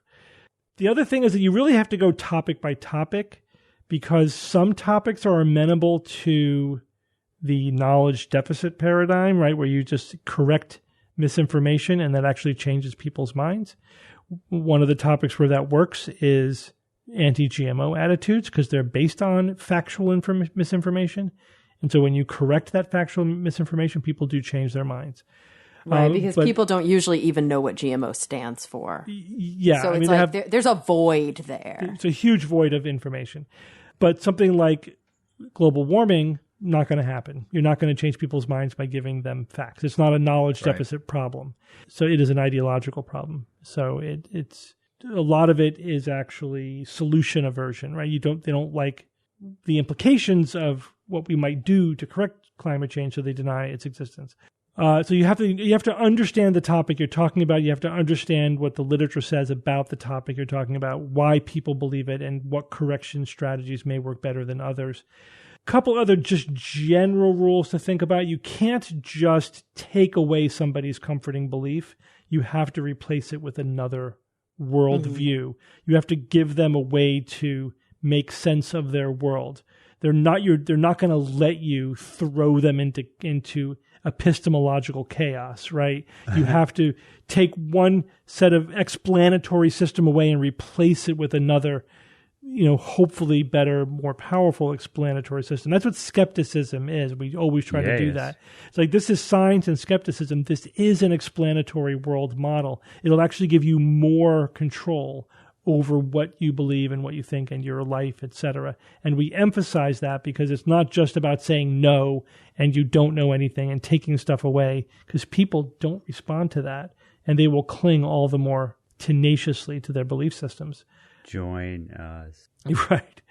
So anyway, I mean, this is a very quick hit. Kara, I don't know if there's any top level thing you want to add to it, but it's a very complicated area. Absolutely. I mean, I think the two things that kind of came to mind while you were talking, because the context of the email did seem to be around like vaccines and public health. And I know it's a really hard question to say, how can I make a single website that speaks to literally everybody and changes as many minds as possible or encourages as many people as possible to get vaccinated? Like, that's a huge order, because we're always saying, know your audience, tailor to their belief system, and you can't really do that on a basic website.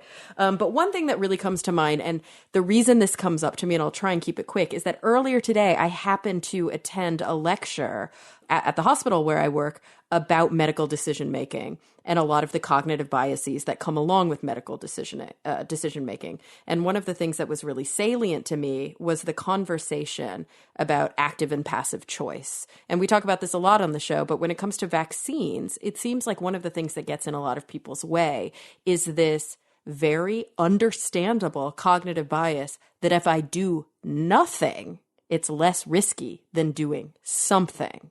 And so working to undermine that bias, kind of showing why when it comes to things like vaccines, that's not the case, can be, I think, really meaningful for a lot of people. The other thing that I would bring up is there's a book I want to recommend. I'm always recommending books. And it kind of sounds self-helpy, so look past the title a little bit. The book is called Your Life Depends on It, What You Can Do to Make Better Choices About Your Health. But it's written by a woman named Talia Marone-Schatz, who is a psychologist who studied under Dan Kahneman. She got her PhD in psychology with this sort of neuroeconomic focus. And the book is all about the neuroeconomics of making like healthcare choices for yourself, and all the biases that get in the way, and all the different ways that we can empower ourselves to make better choices given all of the constraints that are in front of us. And I think this book is not just good for people who find themselves navigating the medical system, but people who find themselves communicating within the medical system. within the healthcare system, and public health falls into that. This book could be very helpful to you as you're drafting up those messages. Yeah, there are other books on science communication and public communication as well that are helpful. It is a skill set unto itself, and there's a deep body of research and knowledge in it. But those are like tips, like top level tips. It's good to keep in mind. All right, thanks, Kara. Guys, let's move on with science or fiction. It's time for science or fiction.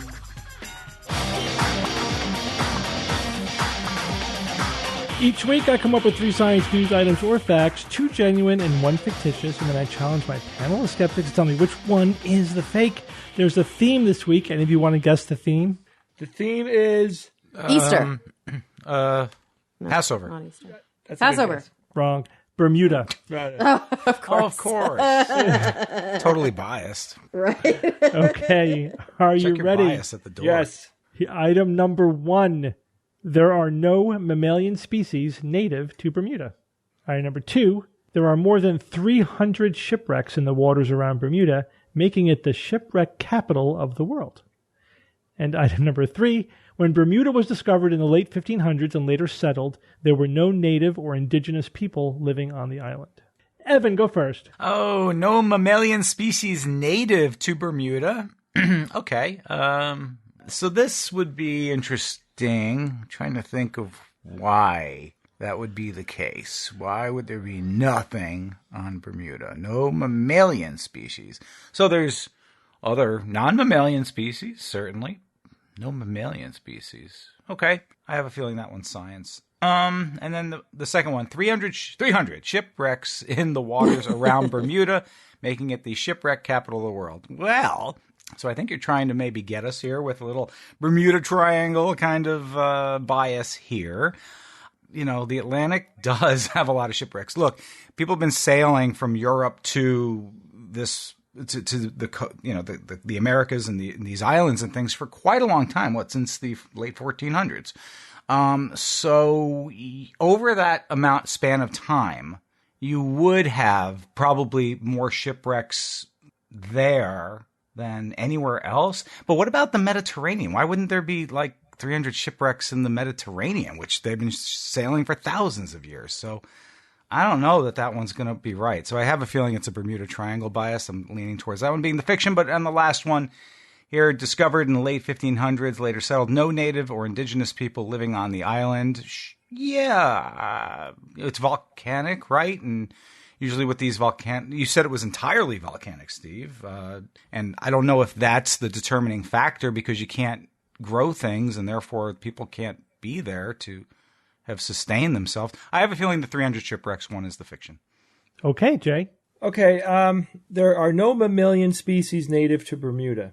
I mean, I could see that. I mean, I could see it both ways, of course. I mean, the island is tiny. It really is small. If you look at the airport in Bermuda and you get the sense, okay, that's about the standard length of a runway for, big jet planes.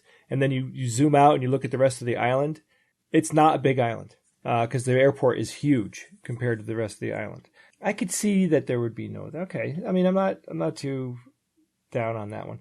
Next one is number 2. There are more than 300 shipwrecks in the waters around Bermuda, making it the shipwreck capital of the world. I mean, I could kind of see that there would be a lot of shipwrecks there because it is an island, meaning that it's surrounded by water. So there would be a lot of ship activity there. If you know Bermuda at all, there's tons and tons of like ships coming and going there all the time. I mean, I could see like lots of shipwrecks happening, bad storms and whatnot.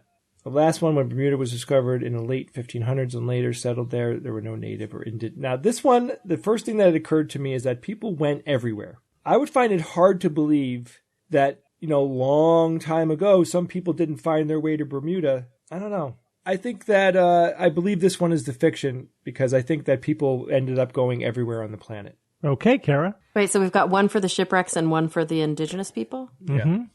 I think I'm going to go with the mammals.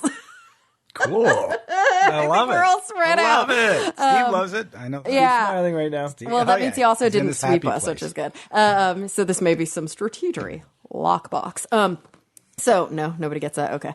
The 300 shipwrecks, I feel like... strategery. I got it. I feel like there are... there was that SNL sketch, and it was, he was up against Al Gore, and Al Gore had the lock box. No, okay. So,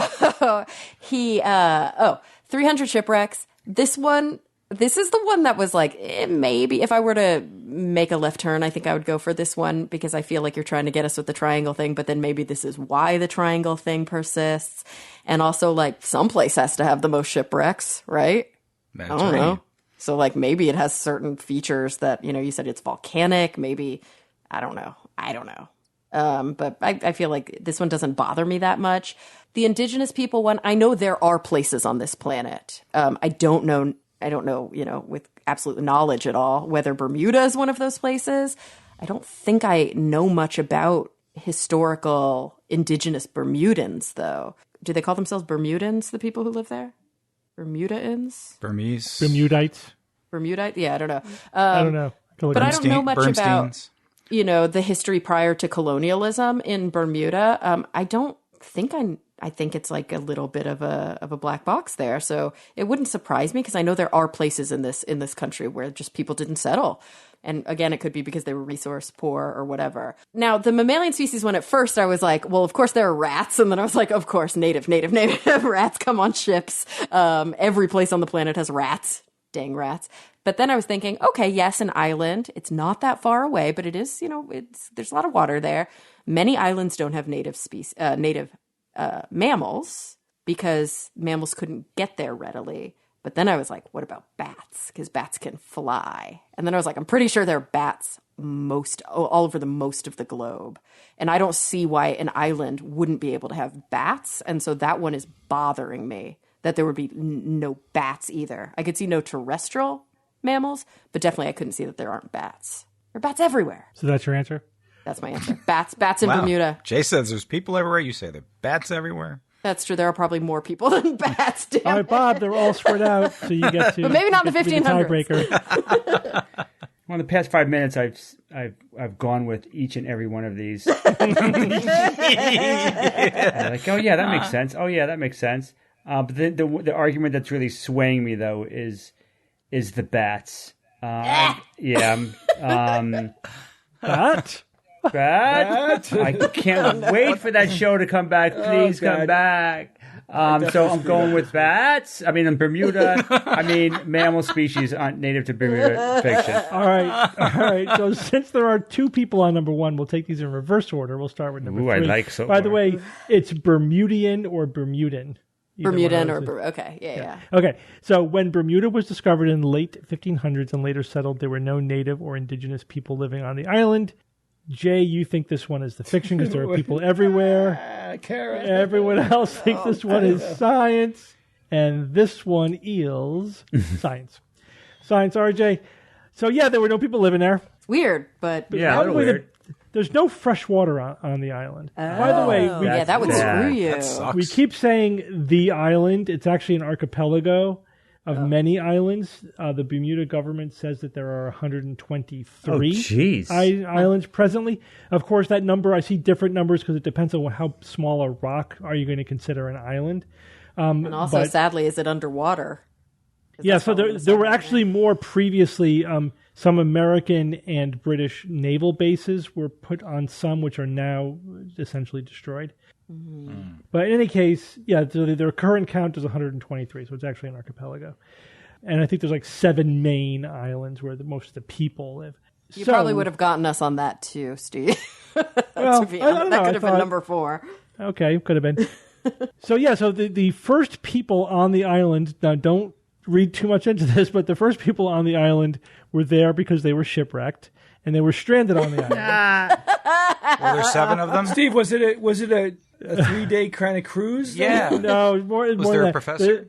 And then they actually built ships to get away, and then they left a few people behind.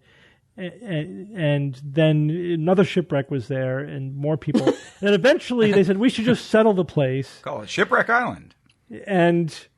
archipelago. So it was named after Captain Bermudez. I think he was the captain of the first ship that shipwrecked there. They eventually settled it in the early 1600s. I think 1609 is the official date when it started. Were they British or Spanish? Or yeah, Spanish and then British. Okay. Yeah, then it eventually became a British colony. I say. So, but there's no indigenous people living there. There's no native or indigenous Bermudans. I mean, now there are people who are permanent residents, Bermuda, but there was nobody living there before. Essentially, Europeans colonized it. And again, it's very lush. There was a lot of native plants and animals. Not a lot of fresh water. And I don't know how if did that's the the plants reason. and animals survive? Animals, there's rain, and animals can live off the water they get from fruit. Like if they eat a lot of plants, like remember, koala bears get most of their water from the eucalyptus leaves. They do drink a little bit of water. That's a kind of a myth that it's 100%, but it's close. It's actually close to 100%. So yeah, there was nobody there. You know what else likes fruit, Steve? What's that? Bats. All right, let's go to number 2. There are more than 300 shipwrecks in the waters around Bermuda, making it the shipwreck capital of the world. Evan, you think that's just too many? The rest of you think this one is science? I didn't say that. This one is science. I disagree. You're gonna tell me that 300 there's less than 300 shipwrecks in like the Aegean Sea in Greece. Is that really? I just said it's the shipwreck capital of the world. I didn't say it's the most number of shipwrecks in any arbitrary sized body of water. It is considered. And what are you implying by that? I didn't make that. It is considered to be the shipwreck capital of the world. Now, why are there more than 300 shipwrecks there? Kara, you kind of hinted at it, but you didn't zero in on it. I didn't get there. Maybe some feature of this archipelago that makes it amenable to shipwrecks. It's gold pirates. A trap. It's a trap for ships. It's a trap. It's surrounded by coral reef. It's surrounded by coral reef. Now, reefs. Coral reefs. Yeah. Now, they're just under the surface. To the south of the island, it's this sort of J shape leaning to the right. They consider it east to west, like the long way around the island. But then there's the south shore to the south and north shore to the north. And the south shore of the coral reef essentially hugs the island, but to the north it extends way out. It's basically, you could see it just under the water, like when the waves are coming in, you could see it hit the reef. So it is this trap just under the water. And if you don't have an accurate map and accurate navigational methods, you will not be able to navigate your way through the reef to the island. And a lot of ships just got wrecked on the reef. And they eventually sank. In fact, we didn't have time to do this, but there are companies that will take you diving to the shipwrecks. That's cool. As just an activity. Maybe when I go I've back, done we'll that. do that. I did that. It's great. Yeah. What'd you get, Jay? There was no more treasure, but there was definitely they're cool stuff to look at. They're picked clean, but I thought they should seed them with like sketch, like stuff. Like when you go like hunting for fossils. Yeah. Just put them there for people to find. What the hell? Candy coins. There's a lot of. We did see the Naval Museum, which is basically all stuff that they recovered from shipwrecks. A lot of belly buttons. Yeah, a lot of buttons. There were a lot of buttons there. A lot of cannons. A lot of cannons. Naval. Interestingly, and this makes total sense, the bronze cannons were considered superior to the iron cannons because they were more durable, because the iron would rust in the sea air. So the bronze cannons were better and more expensive. All right, so that means that there are no mammalian species native to Bermuda is fiction, and you know why? Bats. Because there are bats there. You totally nailed it, Kara. There are 4 species of bats considered native to Bermuda. They're all migratory, so they're not permanently living on the island. But only 4. Native to Bermuda. Does that count? Yeah, they're native. They're considered native to Bermuda. Yeah, they still come home to Bermuda. They migrate through this part. Bermuda is on their migration path, right? A lot of birds are migratory too. You wouldn't call them not native to whatever place they happen to be at any given time. There's a ton of bird species.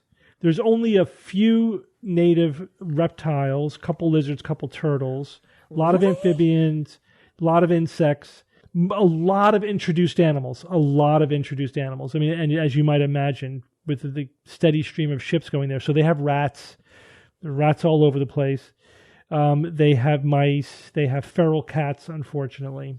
They must have farm animals too now. They do. They have. There are farm animals. In fact, before the islands, the archipelago was really settled, one of the Spanish ships, I believe, left pigs deliberately on the island to breed. So right. Often. So they have like semi-wild pigs now. Yeah, so that people who were later shipwrecked on the island would have something to eat, basically. Or if ships needed to stop there to resupply, there would be a ready supply of food for them. Bacon! There's a lot of invasive species. So here's one interesting story. So there's one of the most... almost every bird that I saw on the island are birds that are recognizable from the coastline of the United States, right? I mean, they're all transplanted not that long ago from the mainland. So, we saw a lot of familiar species. There was one I've never seen before. It was a kiskadee, named because of the noise that it makes. It kind of sounds like kiskadee. And this was an introduced bird. It's very beautiful. It's got a very yellow belly, brown wings, very pretty, a white stripe on its face. And you instantly learn to recognize the sound. It's very distinctive. So they were there. They would come right onto our deck and onto our table and eat the bread from it. Yeah, we do have some video of it. Cool. They were introduced. They're not native to Bermuda. They were brought in deliberately, not accidentally, but deliberately introduced in order to control the lizard population because the lizards were invasive. They were introduced. One species accidentally, one deliberately, like anole lizards. And they said, okay, well, they're getting out of control. These birds eat the lizards in other places in Trinidad, so let's introduce the birds that'll eat the lizards. So guess what happened? The birds decided not to eat the lizards, and instead they were going to eat fruit and insects and the eggs of other birds. The good stuff. Oh, great. The stuff you need. And so they became an invasive species. I feel like this happens all the time, yet we keep doing misjudge. it. It was a massive fail. So Bermuda is just tons of invasive species and introduced species there. There's just too much traffic, for that not to happen. And it is so small. Do they have any sort of protected national parks or kind of protected areas? They may not even. There are parks, but they're not protected. It's not like Zealandia. I remember that where they wall off that area to try to make it, try to regress it to. And in Galapagos, I think something like 90, it might be 70%, but it was a high number of the islands you can't go on without a guide. Yeah, I mean, we literally cannot go there. Good. I didn't think there was any place we couldn't go, and we walked. We were all over that island, the main islands. But then there are places where there are like preserves, but they're not protected from in any way. I mean, just anything can go anywhere. Very clean island. It was very very beautiful. It was adorable. The buildings they had these a lot of the buildings were colored with pastel colors, and it looked very tropical and vacation-y. And again, it's like we were all over the island. There was no conspicuous poverty or areas that you're like, oh, I don't want to go over there. That doesn't mean there isn't any on the island, but it was. I do think the government does take care of their citizens. Again, one of the taxi drivers was telling us that during COVID they were wiped out because there's just no tourism. And tourism is so critical. Yeah, so the government had to basically give everybody unemployment whose job is dependent on tourism throughout the pandemic. So that's good that they were able to survive that and come back. Yeah, they were able to survive. Now they're making a huge comeback. So anyway, it's an interesting little ecosystem there. It is very interesting. A mix of things that are just it feels like you're on a distant subtropical island, but it really is just off the coast of the U.S. and like a lot of the animals there are going to be familiar to you, but there's some weird ones mixed in. Very interesting. All right, good job, Bob and Carrie. You exactly nailed it. I thought, is this fair? Is this fair? Because it's because there's only a few mammalian species there, and all the other species are introduced, like rats and everything. But I figured, but they should know that bats would fly to the island. That's how they're going to get this one. So I was proud that you figured it out the way I thought you would. Bats rock. Yeah, that's good for those guys. So, Evan and Jay suck. Right? What about us? Talk about the backhanded compliment. If you remember from our trip to Australia, that the fruit bats in Australia are the only placental considered native to Australia. Oh, that's interesting. I wouldn't be surprised if there are more islands like that, though, where the only mammals are bats. Yeah. In this case, the only very placental common. mammal, because there are obviously a lot of marsupial mammals. But Right. Part of the remember one of the guides we had said that the fruit bat was genetically closer to humans than any other animal. And I'm like, that's not correct. That is completely incorrect. But then I figured out, okay, he means native to Australia, because then it is correct, because it's the only placental. So by definition, it's the closest related to any other placental versus a marsupial. So if you throw in the caveat native to Australia, it's correct. But he didn't know that. It was leaving it off. Whoa. I think that Galapagos is the same way, and that might be why I was inspired to say that, because the only mammals native, there are a couple endemic rats on Galapagos. I'm just looking it up, but most of them are, endemic. I think, doesn't that mean that it was introduced but became? That just means they're there all the time. They're there all the time. Yeah. But other than that, it's all marine mammals in the Galapagos. It's sea lions and fur seals and whales and stuff. They don't have any just mammals walking around on the island except for farm animals. It's interesting. And there's no snakes, similar to New Zealand, no snakes in Bermuda. Yeah. I guess that's a paradise for somebody who has like a horrible snake phobia. But there are lots of spiders. I got a good picture of a crab spider. Bob. Sure, man. Love it. I'll show it to you. Nasty big things. Those are cool. Yeah. They balloon there. I'm sure they flew there too. Yeah, probably. Yeah. All right, Evan, give us a quote. Tonight's quote is 4 words. Stupid entropy ruins everything. That is Jennifer Willett from her book, The Calculus Diaries, How Math Can Help You Lose Weight, Win in Vegas, and Survive a Zombie Apocalypse. That quote is literally 100% true. Literally. Entropy. It reminds me of the riddle that Gollum told Bilbo. This thing devours all things, turns hard stone to meal, grinds mountains down. And the answer, of course, was... Time, give me time. Time devours all things. Yeah. Yep. Time and entropy. Time is a bastard. Entropy. Time is entropy, really. Yeah. Exactly. It is entropy. The error of time. The error of time, yes. Thank you, entropy.